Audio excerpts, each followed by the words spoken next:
झूठ का अंधेरा। अमृत वन में सब कुछ जादुई था। नीलू पक्षी अपनी सुरीली आवाज से हर सुबह सूरज को जगाती थी।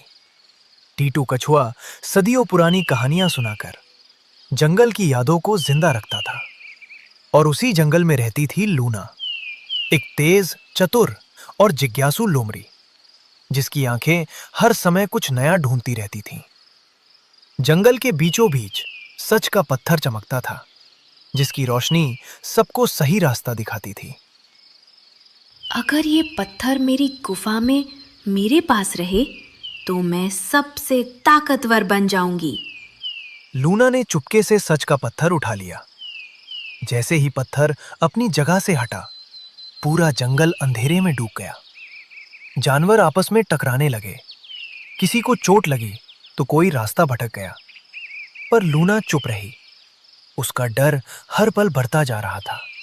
टीटू दादा, अंधेरे में कुछ दिख नहीं रहा। कंटीली झाड़ियों से मेरे पंख जख्मी हो गए हैं। ये सब मेरी वजह से हो रहा है। नहीं, मैं सच नहीं बता सकती। सब मुझसे नफरत करेंगे। तभी एक खबर आई जिसने लूना के पैरों तले जमीन खिसका दी।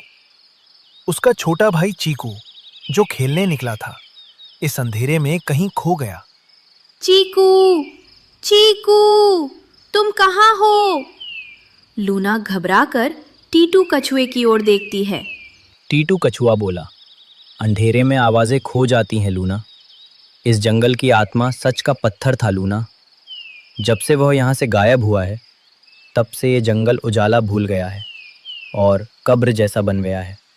अगर पत्थर वापस नहीं आया तो चीकू को कोई नहीं बचा पाएगा। लूना को एहसास हुआ कि उसके एक छोटे से लालच ने उसके सबसे प्यारे भाई की जान खतरे में डाल दी है। उसका दम घुटने लगा।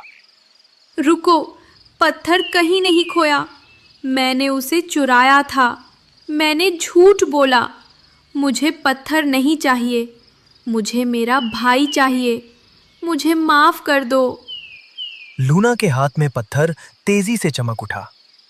पूरा जंगल सुनहरी रोशनी से नहा गया। दीदी, मैं यहाँ हूँ। झाड़ियों के पास डरा सहमा चीकू मिल गया। लूना दौड़कर उससे लिपट गई। याद रखना लूना, झूठ का अंधेरा सिर्फ दूसरों को नहीं, अपनों को भी लील जाता है।